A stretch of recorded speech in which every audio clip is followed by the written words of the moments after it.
Good morning, welcome back to my channel Swathi vlogs in Kannada. ನಾನು ಸ್ವಾತಿ. ಇವತ್ತು ಬೆಳಗ್ಗೆ ಹೇಳೋದೇ ಲೇಟ್ ಆಗಿಬಿಟ್ಟಿತ್ತು. ಅಂದರೆ ಇವತ್ತು ಹೇಗಿದ್ದರೂ ನಮ್ಮನೆ ಮಧ್ಯಾಹ್ನ ಹೋಗ್ತೀನಿ ಅಂತ ಹೇಳಿದ್ರು. ರೀಸನ್ ಏನಪ್ಪ ಅಂತಂದರೆ ಮುದ್ದು ಸ್ಕೂಲಿಗೆ ಸೇರಿಸ್ಬೇಕಿತ್ತು. ಹಾಗಾಗಿ ಇನ್ನು ಟಿಫನ್ ಎಲ್ಲ ಮಾಡಿಸ್ಕೊಂಡು ಮಕ್ಕಳಿಗೆಲ್ಲ ರೆಡಿ ಮಾಡಿ ನಾನು ಕೂಡ ರೆಡಿ ಆಗ್ತಾಯಿದ್ದೆ. ಈ ಡ್ರೆಸ್ಸು ನಮ್ಮನೆಯವ್ರು ನನಗೆ ಯುಗಾದಿ ಹಬ್ಬಕ್ಕೆ ಕೊಡಿಸಿದ್ರು. ಯುಗಾದಿ ಹಬ್ಬಕ್ಕೆ ಹಾಕ್ಕೋಬೇಕಂದ್ರೆ ಆಗಲೇ ಇಲ್ಲ, ಬಟ್ ಇವಾಗ ಹಾಕ್ಕೊಂಡೆ. ಸ್ಟಿಚಿಂಗ್ ಎಲ್ಲ ಒಂದು ಸ್ವಲ್ಪ ಹೊಟ್ಟೆ ಹತ್ರ ಎಲ್ಲ ಸರಿ ಇತ್ತು, ಬಟ್ ಬಾಡಿಯಲ್ಲಿ ಸ್ವಲ್ಪ ಲೂಸ್ ಅನ್ನಿಸ್ತಿತ್ತು. ಸ್ಟಿಚಿಂಗ್ ಮಾಡ್ಕೋಬೇಕು. ಯಾವಾಗ ಟೈಮ್ ಆಗುತ್ತೋ ಗೊತ್ತಿಲ್ಲ, ನೋಡಿ ಮಾಡ್ಕೋಬೇಕು. ಇನ್ನು ಇಷ್ಟು ದಿನ ಯಾಕಪ್ಪ ವೀಡಿಯೋ ಹಾಕಿಲ್ಲ ಅಂದರೆ ಸ್ವಲ್ಪ ದಿನ ಯಾಕೋ ಆಗ್ತಾನೇ ಇರಲಿಲ್ಲ. ನಿನ್ನೆ ವೀಡಿಯೋ ಹಾಕಿದ್ದೆ, ಬಟ್ ಆದರೆ ಏನಾಯಿತು ಗೊತ್ತಿಲ್ಲ. ಇದ್ದಕ್ಕಿದ್ದಂಗೆ ಅಪ್ಲೋಡೇ ಆಗ್ತಿರ್ಲಿಲ್ಲ. ಏನು ಪ್ರಾಬ್ಲಮ್ ಅಂತಲೇ ಗೊತ್ತಾಗಿಲ್ಲ. ಮತ್ತು ಬಿಡು, ಇನ್ನೇನು ಮಾಡೋಕ್ಕಾಗುತ್ತೆ. ಸುಮಾರು 12 ಗಂಟೆ 1 ಗಂಟೆ ತನಕ ಒದ್ದಾಡಿದ್ದಾಯಿತು. ಏನು ಮಾಡಿದ್ರು ಅಪ್ಲೋಡ್ ಆಗ್ತಿರ್ಲಿಲ್ಲ, ಯಾಕಂತಲೇ ಗೊತ್ತಾಗಲಿಲ್ಲ. ಇನ್ನು ಏನು ಮಾಡೋದು, ಇದನ್ನಾರು ಹೇಗೂ ವೀಡಿಯೋ ರೆಕಾರ್ಡ್ ಮಾಡ್ಕೊಂಡಿದ್ದೀನಿ ನಾನು ಅಂತ ಹೇಳಿ ಇದನ್ನಾರು ಅಪ್ಲೋಡ್ ಮಾಡೋಣ ಅಂತ ಹೇಳಿ ನೋಡೋಣ ಅಂತ ಹೇಳಿ ಅಪ್ಲೋಡ್ ಮಾಡ್ಕೋತಾ ಇದ್ದೀನಿ. ಇನ್ನು ಇದು ಹೇಗಿದೆ ಡ್ರೆಸ್ಸು ಅಂತ ಹೇಳಿ ನಂಗೆ ಕಾಮೆಂಟ್ ಮಾಡಿ. ಇನ್ನು ಯುಗಾದಿ ಹಬ್ಬಕ್ಕೆ ತೊಗೊಂಡಿದ್ದಲ್ವ, ಅದೇನು ಇಟ್ಟು ಮಾಡ್ತೀಯಾ, ಹಾಕೋ ಅದನ್ನೇ ಅಂತ ಹೇಳಿದ್ರು. ಇಟ್ಟಿಗೆ ಹಾಳು ಮಾಡಿಬಿಡು, ಯಾವುದನ್ನು ಹಾಕೋಬೇಡ ಅಂತ ಹೇಳ್ತಾ ಇದ್ರು ಅಂತ ಹೇಳಿ ಹಾಗೆ ಸಿಂಪಲ್ಲಾಗಿ ರೆಡಿ ಆಗಿದ್ದೀನಿ. ಅಂದರೆ ಆದಷ್ಟು ಸ್ಕೂಲಿಗೆಲ್ಲ ಹೋಗುವಾಗ ಡಿಸೆಂಟಾಗಿ ರೆಡಿ ಆದರೆ ಒಳ್ಳೆಯದು. ಯಾಕಂದರೆ ನಮ್ಮ ನೋಡಿ ನಮ್ಮ ಮಕ್ಕಳು ಕೂಡ ಎಲ್ಲರೂ ಹೋಗುವಾಗ ಡಿಸೆಂಟಾಗಿ ಇರಬೇಕು ಅನ್ನೋದನ್ನು ಕಲ್ತ್ಕೋತಾರೆ.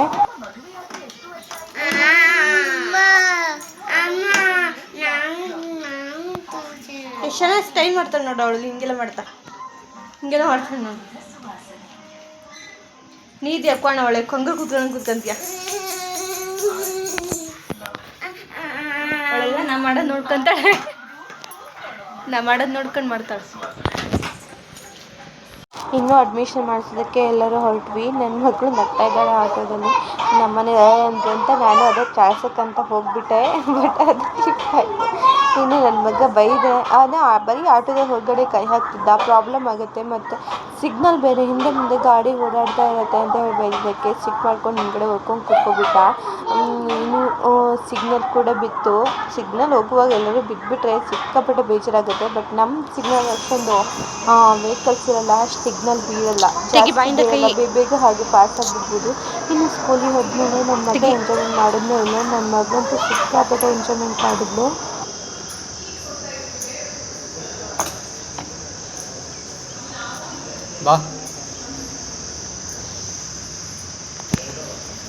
ಚೆನ್ನಾಗಿದೆಯಾ ನಿಮ್ಮ ದೊಡ್ಡ ಸ್ಕೂಲು?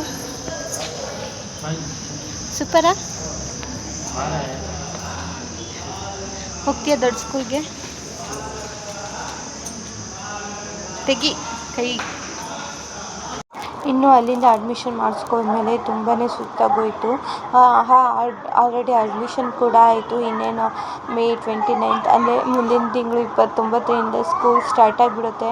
ಮಕ್ಕಳು ಎಷ್ಟು ಬೇಗ ದೊಡ್ಡ ಆದರೂ ಏನು ಇರುತ್ತೆ ಅಂತ ಹೇಳೋಕ್ಕೆ ಆಗಲ್ಲ. ಇಷ್ಟು ವರ್ಷ ನಾವು ನಮ್ಮ ಅಡ್ಮಿಷನಿಗಂತ ಒದ್ದಾಡ್ತಿರ್ಲಿಲ್ಲ, ಆಲ್ಮೋಸ್ಟ್ ಒಂದೇ ಕಾಲೇಜ್ ಅಂದಮೇಲೆ ಒದ್ದಾಡ್ತಿದ್ವಿ. ಬಟ್ ಆದರೆ ಒಂದ್ಸಲ ಸೇರ್ಕೊಂಡ್ಮೇಲೆ ಬರೀ ಫೀಸ್ ಕಟ್ಟೋದಷ್ಟೇ ಇರುತ್ತಲ್ವ, ಅದಕ್ಕೋಸ್ಕರ ಓಡಾಡ್ತಿದ್ವಿ ಅಷ್ಟೇ. ಬಟ್ ಇದು ಮಕ್ಕಳಿಗೋಸ್ಕರ ಸೇರಿಸೋದಕ್ಕೆ ಏನೋ ಒಂಥರ ಡಿಫ್ರೆಂಟ್ ಫೀಲಿಂಗ್ ಇದೆ.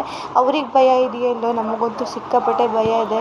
ಅವರು ಹೆಡ್ ಮೇಡಮ್ ಹತ್ರೆಲ್ಲ ಮಾತಾಡ್ತಾ ಇಲ್ಲ, ಸಿಕ್ಕಾಪಟ್ಟೆ ಭಯ ಇರ್ತಿತ್ತು. ಮತ್ತು ಹೆಡ್ ಮೇಡಮ್ ಅಂತ ಕೇಳುವಾಗಲೇ ಭಯ ಆಗ್ತಿತ್ತು. ಇವತ್ತು ಹೆಡ್ ಮೇಡಮ್ ಸಿಕ್ಕಿರಲಿಲ್ಲ, ಪಕ್ಕದಲ್ಲಿ ಒಬ್ಬರು ಕೂತಿದ್ರು ಮೇಡಮ್ಮು, ಅವ್ರು ಸಿಕ್ಕಿದ್ರು ಅಷ್ಟೇ. ಅವ್ರು ಚೆನ್ನಾಗಿ ಮಾತಾಡಿದ್ರು, ರೆಸ್ಪಾನ್ಸ್ ಚೆನ್ನಾಗಿ ಮಾಡ್ತಾರೆ ಸ್ಕೂಲಲ್ಲಿ. ನೋಡಬೇಕು ಮುಂದೆ ಏನಂತ. ಅದೇ ಇನ್ನೂ ಚೀಟಿ ಕೊಟ್ಟಿದ್ರೆ ಯಾವಾಗಿಂದ ಏನು ಸ್ಕೂಲ್ ಸ್ಟಾರ್ಟು, ಎಲ್ಲಿ ಯೂನಿಫಾರ್ಮು ಬುಕ್ಕೆಲ್ಲ ಎಲ್ಲಿ ತೊಗೋಬೇಕಂತ ಹೇಳಿ ಕೊಟ್ಟಿದ್ದಾರೆ. ನೋಡಬೇಕು ಎಲ್ಲಿ ತೊಗೊಳೋದು ಏನೇ ಇತ್ತಾ ಅಂತ. ಅವ್ರು ಹೇಳಿದ ಕಡೆನೇ ತೊಗೋಬೇಕಲ್ಲ, ಬೇರೆ ಕಡೆ ತೊಗೊಳೋದು ಬರೋದಿಲ್ಲ ಅಂತ ಹೇಳಿ. ಇನ್ನು ಹೇಗಿರಬೇಕು, ಮಕ್ಕಳನ್ನ ಹೇಗೆ ಬಿಹೇವ್ ಮಾಡಿಸ್ಬೇಕು, ಏನು ಕೊಟ್ಟು ಕಳಿಸ್ಬೇಕು ಅನ್ನೋದನ್ನೆಲ್ಲ ಅವ್ರು ಚೀಟಿಯಲ್ಲಿ ಬರೆದು ಕಳಿಸಿದ್ದಾರೆ. ಅಂದರೆ ಪ್ರಿಂಟ್ ಮಾಡಿ ಕೊಟ್ಟು ಕಳಿಸಿದ್ದಾರೆ. ಪಾಂಪ್ಲೆಟ್ ಟೈಪು ಅದು ಕೊಟ್ಟಿರೋದ್ರಿಂದ ಅಷ್ಟು ರಿಸ್ಕ್ ಆಗೋಲ್ಲ. ಇನ್ನು ಮನೆ ಬಂದಮೇಲೆ ದಂಟಿನ ಸೊಪ್ಪಿನ ಬಸ್ಸಾರು ಮಾಡೋಣ ಅಂತ ದಂಟಿನ ಸೊಪ್ಪು ಹೆಚ್ಕೊಂಡು ಒಂದು ಬಾಣಲಿಗೆ ಯಾವುದೇ ಬೇಯಿಸ್ತೀವಲ್ಲ ಅದರಲ್ಲಿ ಸ್ವಲ್ಪ ಹೆಸರು ಕಾಳು, ತೊಗರಿಬೇಳೆ ಮತ್ತು ಸೊಪ್ಪನ್ನು ತೊಗರಿಬೇಳೆ ಬೇಯಿಸ್ಕೊಂಡಿದ್ದೀನಿ. ಸ್ವಲ್ಪ ಅದು 50% ಬೆಂದ ಮೇಲೆ ಸೊಪ್ಪನ್ನು ಹಾಕ್ಕೊಂಡಿದ್ದೀನಿ. ಈ ಸೊಪ್ಪು ನೋಡುವಾಗ ಸಿಕ್ಕಾಪಟ್ಟೆ ಜಾಸ್ತಿ ಅನ್ನಿಸ್ತು, ಬಟ್ ಅದಾದಮೇಲೆ ಸ್ವಲ್ಪ ಕಾಣಿಸ್ತಾ ಇತ್ತು. ನಾನು ಏನಪ್ಪ ಇಷ್ಟೊಂದು ಪಲ್ಯ ಆಗುತ್ತೆ, ಏನು ಮಾಡೋದು ಗೊತ್ತಾ ಅಂತ ಅಂದ್ಕೊಬಿಟ್ಟೆ. ಅದು ಹಾಕಿದ್ಮೇಲೆ ಸ್ವಲ್ಪ ಬೆಂದಮೇಲೆ ಹಿಂಚುತ್ತೆ ಅಲ್ವಾ, ಹಿಗ್ಗತ್ತೆ, ಆವಾಗ ಅದು ಮಾಮೂಲು ಶೇಪಿಗೆ ಬಂದುಬಿಡುತ್ತೆ. ನೋಡಿ ಆಲ್ರೆಡಿ 2 ಬೇಯಿಸೋತ್ತಿಗಾಗಲೇ ಹಿಗ್ಬಿಟ್ಟಿತ್ತು. ಒಂದು 2 ನಿಮಿಷ ಬಿಟ್ಟಿದ್ದಷ್ಟೇ, ಜಾಸ್ತಿ ಏನು ಬಿಟ್ಟಿರಲಿಲ್ಲ. ಒಂದು ಹೈ ಫ್ಲೇಮಲ್ಲಿ ಮಾಡಿಬಿಟ್ಟು ಮಿಕ್ಸ್ ಮಾಡಿರಲಿಲ್ಲ ಕೂಡ, ಯಾಕಂದರೆ ಮತ್ತು ಇಷ್ಟು ಮಿಕ್ಸ್ ಮಾಡೋಕ್ಕೆ ಹೋದರೆ ಪೂರ ಚೆಲ್ಲುತ್ತೆ ಸಾಂಬಾರು ಮತ್ತು ನೀರು ಎಲ್ಲದು ವೇಸ್ಟ್ ಆಗಿಬಿಡುತ್ತೆ. ಆಲ್ರೆಡಿ ಬೇಳೆ ಹೆಸರುಕಾಳು ಬೇಯಿಸಿರೋದ್ರಿಂದ ಈ ಬೇಳೆ ಹೆಸರು ಕಾಳಿಂದು ಫ್ಲೇವರ್ ಪೂರ ನೀರಲ್ಲಿರುತ್ತೆ. ಒಂಚೂರು ವೇಸ್ಟ್ ಆದ್ರೂ ಸಾಂಬಾರ್ದು ಏನಾಗುತ್ತೆ, ಚೂರು ಸಾಂಬಾರು ಟೇಸ್ಟ್ ಕಮ್ಮಿ ಆದಂಗೆ ಅನಿಸುತ್ತೆ. ಅದಕ್ಕೋಸ್ಕರ ಸ್ವಲ್ಪ ಕೆಳಗಿರೋ ಭಾಗದಷ್ಟು ಬೇಯ್ಕೊಂಡ್ಮೇಲೆ ಮತ್ತು ತಿರುಗಿಸಾಕ್ಬೋದು ಅಂತ ಹೇಳಿ ಒಂದು ಸ್ವಲ್ಪ ಬೇಯಿಸ್ಕೊಂಡು ಮತ್ತು ಈ ಥರ ತಿರುಗಿಸಾಕೊಂಡಿದ್ದೀನಿ. ಮತ್ತು ಈ ಥರ ಬೆಂದ್ಕೊಂಡೆ, ಈ ಥರ ಸೊಪ್ಪನ್ನು ತಿರ್ಗಿಸ್ಕೊಳ್ತಾ ಒಂದು 2 ನಿಮಿಷ ಆದಮೇಲೆ 1 ಸ್ಪೂನು ಅಥವಾ 1.5 ಸ್ಪೂನಷ್ಟು ಉಪ್ಪು ಹಾಕ್ಕೊಂಡು ಅದನ್ನು ಕೂಡ ನೀಟಾಗಿ ಬೇಯಿಸ್ಕೊತೀನಿ. ಯಾಕಂದರೆ ತೊಗರಿಬೇಳೆ ಹೆಸರು ಕಾಳು ಮತ್ತು ಸೊಪ್ಪಿಗೆ ಕೂಡ ನೀಟಾಗಿ ಉಪ್ಪು ಹಿಡ್ಕೋಬೇಕು, ಇಲ್ಲಾಂದರೆ ಸಪ್ಪೆ ಸಪ್ಪೆ ಅನ್ನಿಸ್ತಾ ಇರುತ್ತೆ. ಸಾಂಬಾರಿಗೆ ಆಗಿ ಇದು ಇನ್ನು ಪಲ್ಯಗೆ ಎಷ್ಟು ಉಪ್ಪು ಹಾಕಿದ್ರೂ ಅದು ಬೇಳೆಗೆಲ್ಲ ಹಿಡ್ಕೊಂಡಿಲ್ಲ ಅಂದರೆ ಟೇಸ್ಟ್ ಬರೋದಿಲ್ಲ. ನಾನು ಈ ಥರ ಬೇಯಿಸ್ಕೊಂಡ್ಮೇಲೆ ನಂತರ ಎಲ್ಲ ಬಸ್ಕೋತಾ ಇದ್ದೀನಿ. ಬಸಿಯೋದಿತ್ತಲ್ವ, ಅದೆಲ್ಲ ಕುಕ್ಕರ್ ಇಟ್ಬಿಟ್ಟು, ಮತ್ತು ಅಷ್ಟೊಂದು ಪಾತ್ರೆ ಯಾವುದೂ ಇಲ್ಲ ನಮ್ಮ ಮನೇಲಿ, ಮೊದಲೇ ಹೇಳಿದ್ದೀನಿ. ಅದಕ್ಕೋಸ್ಕರ ಜಾಲರಿಯಲ್ಲಿ ಕುಕ್ಕರ್ ಇಟ್ಟು ಸೋಸ್ಕೊಂಡೆ. ನಂತರ ಅದು ನೀರೆಲ್ಲ ಬೀಳೋದ್ರೊಳಗೆ ನಾನು ಈ ಕಡೆ ಸಾಂಬಾರಿಗೆ ಮಸಾಲೆ ರೆಡಿ ಮಾಡ್ಕೊತಾ ಇದ್ದೀನಿ. ಒಂದು ಬಾಣಲಿಗೆ ಒಂದು 5ರಿಂದ 6 ಹಸಿಮೆಣಸು ಹಾಕ್ಕೊಂಡು ಸ್ವಲ್ಪ ಎಣ್ಣೆ ಹಾಕ್ಕೊಂಡು ಹುರಿದು ತೆಗೆದಿಟ್ಕೊಂಡಿದ್ದೀನಿ. ಮತ್ತು ಅದೇ ಬಾಣಲಿಗೆ ಒಂದು ಗೆಡ್ಡೆಯಷ್ಟು ಈರುಳ್ಳಿ, ಕರ್ಬೇವಿನ ಸೊಪ್ಪು, 1 ಗೆಡ್ಡೆಯಷ್ಟು ಬೆಳ್ಳುಳ್ಳಿ ಇಷ್ಟನ್ನು ಹಾಕ್ಕೊಂಡು ನೀಟಾಗಿ ಹುರ್ಕೋಬೇಕು. ಅಂದರೆ ನಾವು ಸಾಂಬಾರಿಗೆ ಹುರ್ಕೋತೀವಲ್ಲ ಈರುಳ್ಳಿನ, ಆ ಥರ ಹಸಿ ಸ್ಮೆಲ್ ಹೋಗೋವರೆಗೂ. ಇದು ಹಸಿ ಸ್ಮೆಲ್ ಇತ್ತು ಅಂದರೆ ಸಾಂಬಾರು ಅಷ್ಟು ಟೇಸ್ಟಾಗಿ ಬರೋದಿಲ್ಲ. ನೋಡಿ, ಈ ಥರ ನಾನು ನೀಟಾಗಿ ಹುರ್ಕೊಂಡಿದ್ದೀನಿ. ಇದಕ್ಕೆ ಮೇನಾಗಿ ಬೇಕಾಗಿರೋದು ಜೀರಿಗೆ ಇದ್ದಷ್ಟು ಸಾಂಬಾರು ಟೇಸ್ಟ್ ಚೆನ್ನಾಗಿ ಬರುತ್ತೆ. ಜೀರಿಗೆ 1.5 ಸ್ಪೂನಷ್ಟು ಹಾಕ್ಕೊಂಡಿದ್ದೀನಿ. ಇದು ಜೀರಿಗೆನೂ ಅಷ್ಟೇ ನೀಟಾಗಿ ಮಿಕ್ಸ್ ಮಾಡಿಕೊಂಡು ಇದು ಚಟಪಟ ಅನ್ನೋಷ್ಟು ಸಿಡಿಸ್ಕೊಂಡ್ರೆ ಸಾಕು. ಆಲ್ರೆಡಿ ಇದ್ರಲ್ಲಿ ಚಟಪಟ ಅನ್ನೋ ಸಿಡಿಸ್ತೈತೆ, ಅಂದರೆ ಹೈ ಫ್ಲೇಮಲ್ಲಿ ಇಟ್ಕೊಂಡಿದ್ದೆ ಅಲ್ವಾ, ಅದಕ್ಕೆ. ಅದೇ ಜೀರಿಗೆನ ಹೊತ್ತಿಸ್ಕೊಬಿಟ್ರೆ ಸಾಂಬಾರು ಬ್ಲ್ಯಾಕಾಗಿ ಬಂದುಬಿಡುತ್ತೆ, ಚೆನ್ನಾಗಾಗಲ್ಲ. ಹಾಗೆ ಒಂಥರ ಕಹಿ ಫ್ಲೇವರ್ ಬರುತ್ತೆ. ಅದಕ್ಕೋಸ್ಕರ ಆಲ್ಮೋಸ್ಟ್ ಅಲ್ಲೇ ಇದ್ದು ಮಾಡ್ಕೊತೀನಿ ಪರವಾಗಿಲ್ಲ. ಒಂದು 5 ನಿಮಿಷ ಹೊರಗಡೆ ಹೋಗ್ತೀನಿ, ಇಲ್ಲ ಆ ಕಡೆ ಈ ಕಡೆ ಏನೋ ತಗೋಬೇಕಂದಾಗ ಹೊತ್ತೋಗ್ಬಿಡುತ್ತೆ. ಈ ಥರ ಮತ್ತು ನಂತರ ಬೇಯಿಸ್ಕೊಂಡು ಎಲ್ಲ ಹುರ್ಕೊಂಡು ತೆಗೆದಿಟ್ಕೊಂಡು ಮಿಕ್ಸಿ ಜಾರ್ಗೆ ಒಂದು ಕಾಯಿ, ಅರಿಶಿನ ಪುಡಿ ಮತ್ತು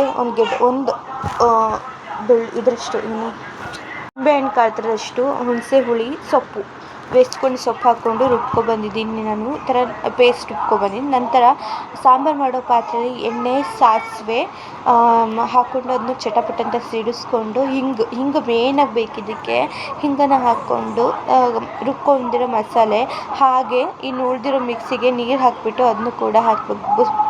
ಮಿಕ್ಸ್ ಮಾಡಿಕೊಂಡ್ರೆ ಸ್ವಲ್ಪ ಉಪ್ಪು ಹಾಕ್ಕೋಬೋದು. ನಾನು ಉಪ್ಪು ಹಾಕ್ಕೊಂಡಿದ್ದೀನಿ, ಇಲ್ಲಿ ತೋರ್ಸೋದಕ್ಕೆ ಮರ್ತೋಗಿದೆ, ಕ್ಲಿಪ್ಪಿಂಗಲ್ಲಿ ಹೋಗಿಬಿಟ್ಟಿದೆ. ಇನ್ನು ಅದನ್ನು ಕ್ಲಿಪ್ಪು ತಗೊಬರೋಕ್ಕಾಗಲ್ಲ, ಯಾಕಂದರೆ ಮತ್ತೆ ಹೊಸದಾಗಿದೆ ಎಲ್ಲದನ್ನು ಎಡಿಟ್ ಮಾಡಬೇಕು. ಅದಕ್ಕೆ ಈಗ ಉಪ್ಪು ಹಾಕ್ಕೊಂಡು ಮತ್ತು ಒಂದ್ಸಲ ಮಿಕ್ಸ್ ಮಾಡ್ಕೊಂಡು 2 ನಿಮಿಷ ಕುದಿಸ್ಕೊಂಡಿದ್ದೀನಿ. 2 ನಿಮಿಷ ಕುದಿಸ್ಕೊಂಡ್ಮೇಲೆ ಇಲ್ಲಿ ಮತ್ತು ಏನು ಸೋಸಿಟ್ಕೊಂಡಿದ್ವಲ್ಲ ಸೊಪ್ಪಿನ ಕಟ್ಟು, ಅದನ್ನು ಹಾಕ್ಕೊಂಡು ನೀರು ಹಾಕ್ಕೊಳ್ಳಿ. ಆ ನೀರು ಅದೇ ಸಾಕು ಅನ್ಕೋತೀನಿ.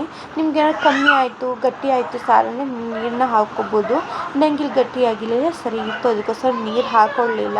ಸಾಕು ಇಷ್ಟು ನೀರು ಹಾಕ್ಕೊಂಡು ಉಪ್ಪು, ಹುಳಿ, ಖಾರ ಎಲ್ಲ ನೋಡಿಕೊಂಡು, ಖಾರ ಅದಕ್ಕೆ ಮೊದಲೇ ನಾವು ನೋಡ್ಕೋಬೇಕು, ಖಾರ ಸ್ವಲ್ಪ ಜಾಸ್ತಿ ಬೇಕಾ ಕಮ್ಮಿ ಬೇಕಂತ. ಒಂದು ವೇಳೆ ಬೇಕು ಅನಿಸಿದ್ರೆ ಸ್ವಲ್ಪ ಕಾಳು ಮೆಣಸಿನ ಪುಡಿ ಹಾಕ್ಕೋಬೋದು.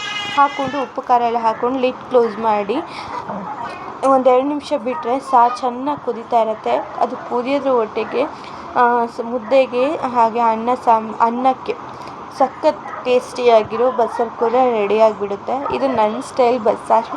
ಯಾವ ಸ್ಟೈಲಮ್ಮ ಇದು ಈ ಥರ ಮಾಡಲ್ಲ ಅಂತ ಹೇಳಬೇಡಿ.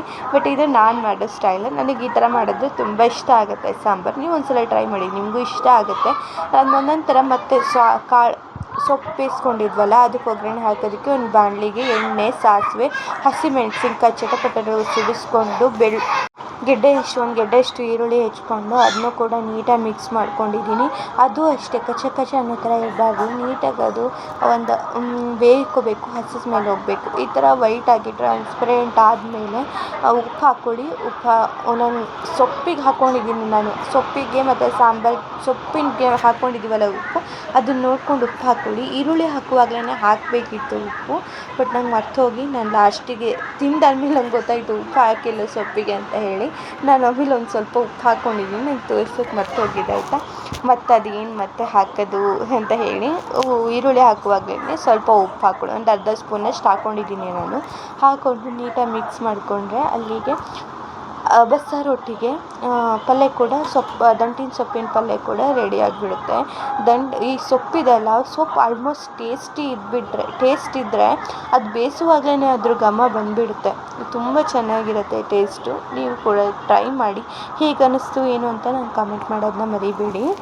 ಇನ್ನು ಹೆಚ್ಕೊಂಡಿರೋದು ಸೊಪ್ಪು ಸೊಪ್ಪಿನ ದಂಟು ಇದೆ, ಅದ್ರ ಹಿಂದ್ಗಡೆ ಏನು ಬೇರಿರುತ್ತಲ್ಲ ಅದನ್ನೆಲ್ಲ ತೆಗೆದು ತೊಳೆದು ಕ್ಲೀನ್ ಮಾಡಿ ಡಬ್ಬಕ್ಕೆ ಹಾಕಿ ಈರುಳ್ಳಿನ ಸಿಪ್ಪೆನೆಲ್ಲ ತೆಗೆದು ಪಾತ್ರೆ ಗಿತ್ರೆಲ್ಲ ತೊಳೆದು ಬರೋ ಹೊತ್ತಿಗೆ ಆಲ್ರೆಡಿ ಟೈಮ್ ಆಗೇ ಬಿಟ್ಟಿತ್ತು. ಕಸ ಗಿಸ ಎಲ್ಲ ಗೂಡಿಸಿ ಮತ್ತು ಎಲ್ಲದೂ ಹರಡಿಟ್ಬಿಟ್ಟಿರ್ತಾರೆ. ಮಕ್ಕಳು ಸಣ್ಣವರಿದ್ದಾರೆ ಅಲ್ವಾ, ಇನ್ನೂ ನೋಡಿ ಗೊತ್ತಾಗಲ್ಲ. ಮುದ್ದುನಾರು ಒಂದು ಸ್ವಲ್ಪ ಅದು ಇದು ಎತ್ತಿಡ್ತಾನೆ, ಬಟ್ ಅಮ್ಮನ ಮುದ್ದು ಎತ್ತಿಟ್ಬಿಟ್ರೆ ಸಾಕು ಅದನ್ನೆಲ್ಲ ಹರಡಿ ಮತ್ತು ಕೆಳ ಹಾಕ್ತಾಳೆ. ಏನು ಮಾಡೋದು, ಅವಳು ಸಣ್ಣ ಮಗಳು, ಏನು ಗೊತ್ತಾಗಲ್ಲ ಅಂತ ಹೇಳೋತ್ತಿಗೆ ನನ್ನ ಮಗ ನಮ್ಮ ಹೊಟ್ಟೆ ಹಸಿತಿದೆ ಅಂತ ಬೆಲ್ಲ ಹಾಕ್ಬಿಟ್ಟ.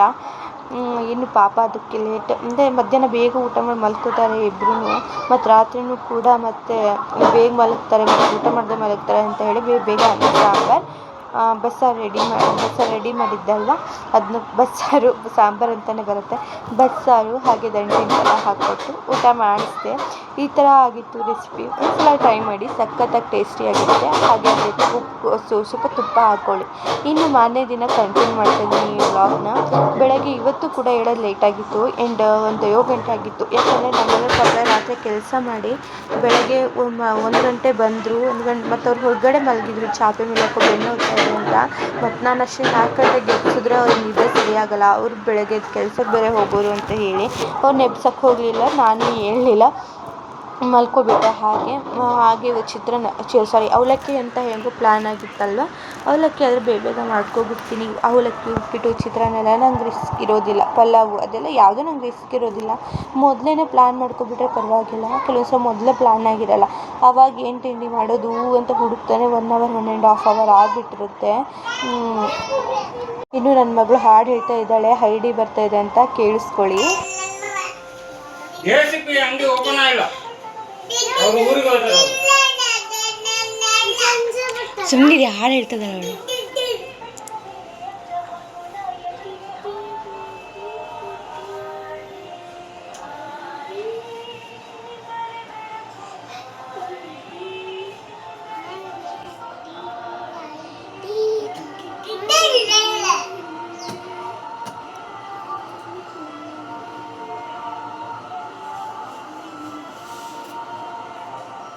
ಅವಳಿಗೆ ಹೇಳೋಕ್ಕೆ ಮನಸ್ಸಿರಲಿಲ್ಲ ಅನಿಸುತ್ತೆ, ಅವಳು ಹೇಳ್ದಷ್ಟು ಹಾಕಿದ್ದೀನಿ. ಇನ್ನು ನನ್ನ ಮಗಳು ಹೈಡಿ, ಡೋರಾ ಎಲ್ಲ ಸಿಕ್ಕಾಪಟ್ಟೆ ಇಷ್ಟ ಆಗುತ್ತೆ, ಸಿಕ್ಕಾಪಟ್ಟೆ ಫ್ಯಾನು. ಇನ್ನು ನಾನು ಹೈಡಿಗೆ ಇಷ್ಟ, ನಂಗೆ ಡೋರಾ ಅಷ್ಟು ಕನೆಕ್ಷನ್ ಇಲ್ಲ, ಹೈಡಿ ಸಿಕ್ಕಾಪಟ್ಟೆ ಕನೆಕ್ಷನ್ ಇದೆ. ಹಾಗೆ ಅವಲಕ್ಕಿಗೆ ಉಪ್ಪಲ್ಲಿ ಕಟು ಇಲ್ಲ ಅನಿಸುತ್ತೆ, ಸ್ವಲ್ಪ ಉಪ್ಪಲ್ಲಿ ಕಟು ಕಮ್ಮಿ ಇರೋದ್ರಿಂದ ಹಾಕೋಕ್ಕೆ ಸ್ವಲ್ಪ ಡಿಫ್ರೆನ್ಸ್ ಆಗುತ್ತೆ ಅಂತ ಹೇಳಿ ಮತ್ತೆ ಒಂದು ಸ್ವಲ್ಪ ಉಪ್ಪು ಹಾಗೆ ನಿಂಬೆ ರಸ ಹಾಕ್ಕೊಂಡು ನೀಟಾಗಿ ಮಿಕ್ಸ್ ಮಾಡ್ಕೊಂಡಿದ್ದೀನಿ. ಅವಲಕ್ಕಿಗೆ ನಿಂಬೆ ಹಣ್ಣಿನ ರಸ ಸಕ್ಕ ಟೇಸ್ಟ್ ಕೊಡುತ್ತೆ. ಹಾಗೆ ಅದರೊಟ್ಟಿಗೆ ಕಡಲೆ ಅಂದರೆ ಪುಟಾಣಿ ಪುಡಿ ಬರುತ್ತಲ್ವ, ಅದನ್ನ ಹಾಕ್ಕೊಂಡು ಟೇಸ್ಟ್ ಬರುತ್ತೆ. ಇನ್ನು ನಮ್ಮ ಮನೆಯವ್ರಿಗೆ ಟಿಫನ್ ಬಾಕ್ಸ್ ರೆಡಿ ಮಾಡಬೇಕಿತ್ತು ಅಂತ ಹೇಳಿ ಒಂದು ಬಾಕ್ಸಿಗೆ ಅನ್ನ, ಮತ್ತೊಂದು ಬಾಕ್ಸಿಗೆ ಅಂದರೆ ನೈಟ್ ಬಸ್ಸಾರು ಮಾಡಿದ್ದೆ ಅಲ್ವಾ ಅದನ್ನ ಹಾಕ್ಕೋತೀನಿ. ಇನ್ನು ಕೆಲವೊಂದು ಸಲ ಬೆಳಗ್ಗೆ ಸಾಂಬಾರು, ಅನ್ನ, ತಿಂಡಿ, ಟಿಫನ್ ಮತ್ತು ಹಾಗೆ ಸೈಡ್ಸಿಗೆ ಏನಾದ್ರು ಅಂತ ಹೇಳಿ ಎಲ್ಲದನ್ನೂ ರೆಡಿ ಮಾಡಿ ಇಟ್ಬಿಟ್ಟಿರ್ತೀನಿ. ಹಾಗೆ ಇವತ್ತು ಇಷ್ಟು ರೆಡಿ ಮಾಡಿಕೊಟ್ಟೆ ನಮ್ಮ ಮನೆಯವರಿಗೆ. ಇವರಿಗೆ ರೆಡಿ ಮಾಡಿಕೊಟ್ಟಾಗ ನಮಗೇನೋ ಒಂಥರ ಖುಷಿ ಇರುತ್ತೆ, ಬಿಡು ಊಟ ತಗೋ ಹೋಗಿದ್ದಾರೆ, ಇನ್ನೇನು ಪ್ರಾಬ್ಲಮ್ ಆಗೋಲ್ಲ ಅನ್ನೋ ಥರ. ಹಾಗೆ ಎಲ್ಲ ರೆಡಿ ಮಾಡಿಕೊಟ್ಟ ಮೇಲೆ ಇನ್ನು ಈ ಥರ ಬಾಕ್ಸ್ ಇದೆ ಅಲ್ವಾ, ಪ್ಲೇಟ್ ಮುಚ್ಚಿಟ್ರೆ ಆಯಿತು, ಬಿಸಿ ಇರುತ್ತೆ ಇದು. ಈ ಥರ ಇದರಲ್ಲೊಂದು ಏನಂತಾರೆ ಅಂತ ಗೊತ್ತಿಲ್ಲ, ಈ ಥರದ ಒಂಥರ ಟಿಫಿನ್ ಕೊಡ್ತಾರಲ್ವ ಆ ಥರದ್ದು ಕೊಟ್ಟಿದ್ದಾರೆ. ಈ ಥರದ್ದು ಕೊಟ್ಟಿದ್ದಾರೆ. ಇದು ಮತ್ತೆ ಅದೇ ಕ್ಲಿಪ್ ಬಂತು, ಬೇಜಾರು ಮಾಡ್ಕೋಬೇಡಿ. ಥರದ್ದು ಕೊಟ್ಟಿದ್ದಾರಲ್ಲ, ಕ್ಲಿಪ್ಪನ್ನ ಹಾಕಿಬಿಟ್ರೆ ಇದರೊಟ್ಟಿಗೆ ಒಂದು ಬಾಕ್ಸ್ ಕೊಟ್ಟಿದ್ದಾರೆ. ಇದನ್ನ ಆ ಬಾಕ್ಸಿಗೆ ಒಂದು ಪ್ಲಗ್ ಕನೆಕ್ಟ್ ಮಾಡಿದ್ರೆ ಆಯಿತು. ಅವರೇ ಅದು ಪ್ಲಗ್ ಸಮೇತನೂ ಕೊಟ್ಟಿದ್ದಾರೆ. ಇದು ಮುಚ್ಚಳದೊಟ್ಟಿಗಿದೆ ಅದು. ಅದನ್ನು ಹಾಕಿ ಇಲ್ಲಿ ಕೆಳಗೆ ಒಂದು ಚಾರ್ಜರ್ ಪಾಯಿಂಟ್ ಥರ ಕೊಟ್ಟಿದ್ದಾರೆ, ಅದಕ್ಕೆ ಹಾಕಿದ್ರೆ ಸರಿಯಾಗಿಬಿಡುತ್ತೆ. ಚೆನ್ನಾಗಿ ಬಿಸಿ ಮಾಡ್ಕೋಬೋದು, ಊಟ ಮಾಡೋ ಟೈಮಲ್ಲಿ ಬಿಸಿ ಬಿಸಿಯಾಗಿರುತ್ತೆ. ಆಲ್ಮೋಸ್ಟ್ ಅದು ತಣ್ಣಗಾಗೋದಿಲ್ಲ, ಸ್ವಲ್ಪನಾದರೂ ಬಿಸಿ ಇರುತ್ತೆ. ಇನ್ನು ಶಾಪ್ಸಿಯಲ್ಲಿ ಫ್ಲಿಪ್ಕಾರ್ಟಲ್ಲಿ ಡೀಲಲ್ಲೆಲ್ಲ ಒಂದು ಸ್ವಲ್ಪ ಡ್ರೆಸ್ ಬುಕ್ ಮಾಡಿದೆ ಅಂತೇಳಿ ಇವತ್ತು ಆರ್ಡ್ರ್ ಬಂದಿತ್ತು. ಚೆನ್ನಾಗಿ ಬಂದಿದೆ, ಪರವಾಗಿಲ್ಲ, ಅಷ್ಟೇನು ಹಾಳಾಗಿದೆ ಅನ್ನೋದಿಲ್ಲ, ಚೆನ್ನಾಗಿ ಬಂದಿದೆ. ಪರವಾಗಿಲ್ಲ, ಡ್ರೆಸ್ ಚೆನ್ನಾಗಿ ಬಂದಿದೆ. ಖುಷಿ ಆಯಿತು, ಡ್ರೆಸ್ ಈ ಥರ ಬರುತ್ತೆ ಅಂತ ಎಕ್ಸ್ಪೆಕ್ಟ್ ಮಾಡಿರಲಿಲ್ಲ. ನಾನು ಎಲ್ಲದನ್ನೂ ಬುಕ್ ಮಾಡಿದ್ದೀನಿ, ಡ್ರೆಸ್ನ ಬುಕ್ ಮಾಡಿರಲಿಲ್ಲ. ಇದೇ ಫಸ್ಟ್ ಟೈಮ್ ನಾನು ಡ್ರೆಸ್ ಬುಕ್ ಮಾಡಿದ್ದು. ನನಗಿಷ್ಟ ಆಯಿತು. ಹಾಗೆ ಇವತ್ತಿನ ವ್ಲಾಗ್ನ ಎಂಡ್ ಮಾಡ್ತೀನಿ. ನಿಮ್ಗೆ ಈ ವಿಡಿಯೋ ಇಷ್ಟ ಆಗಿದೆ ಪ್ಲೀಸ್ ಲೈಕ್ ಮಾಡಿ, ಶೇರ್ ಮಾಡಿ, ಸಬ್ಸ್ಕ್ರೈಬ್ ಮಾಡಿ. ಇವತ್ತು ಅಥವಾ ನಾಳೆ ಈ ವಿಡಿಯೋ ಬಿಡ್ಬೋದು. ಇನ್ನು ಅದು ಮಾರನೇ ದಿನದಿಂದ ವಿಡಿಯೋ 2 ದಿನಕ್ಕೆ ಒಂದ್ಸಲ ಹಾಕ್ಲಿಕ್ಕೆ ಟ್ರೈ ಮಾಡ್ತೀನಿ. ಡೈಲಿ ಹಾಕೋಣ ಅಂದ್ಕೊಂಡೆ, ಬಟ್ ಕೆಲವೊಂದು ಸಲ ಆಗಲ್ಲ. ಇನ್ನು ಮದು ಕೂಡ ಇನ್ನೊಂದು 1 ತಿಂಗಳು ಬಿಟ್ಟು ಸ್ಕೂಲಿಗೆ ಹೋಗ್ತಾನೆ ನಿಧಾನವಾಗಿ. ಅದು ರೋಟೀನ್ ಕೂಡ ಸ್ಟಾರ್ಟ್ ಆಗುತ್ತೆ. ನೋಡೋಣ ಹೇಗಾಗುತ್ತೆ ಏನು ಅಂತ. ಎಕ್ಸ್ಪೆಕ್ಟೇಷನ್ ತುಂಬಾ ಇದೆ, ಬಟ್ ನನ್ನ ಎಕ್ಸ್ಪೆಕ್ಟೇಷನ್ ತಕ್ಕಂಗೆ ಇರಬೇಕಂತ ಅಂದ್ಕೊಂಡಿದ್ದೀನಿ. ಅದೇ ಟೈಮಲ್ಲಿ ಟಿಫನು ಊಟ ಎಲ್ಲದೂ ಮಾಡಬೇಕು, ನೀವು ಕರೆಕ್ಟಾಗಿ ರೆಡಿ ಮಾಡಿ ಕಳಿಸ್ಬೇಕಂತ. ಇನ್ನೂ ಕೂಡ ನಾವು ಹೇಳೋದು ಲೇಟ್ ಮಾಡಿಕೊಂಡ್ರೆ ಆಗಲ್ಲ. ಈಗೇನೋ ಆಯಿತು ಮನೇಲಿದ್ದಾನೆ ಅಂತ, ಏನಾದ್ರು ಬೇಗ ಎತ್ಕೋಬೇಕು. So thanks for watching. Next ವಿಡಿಯೋದಲ್ಲಿ ಸಿಗ್ತೀನಿ.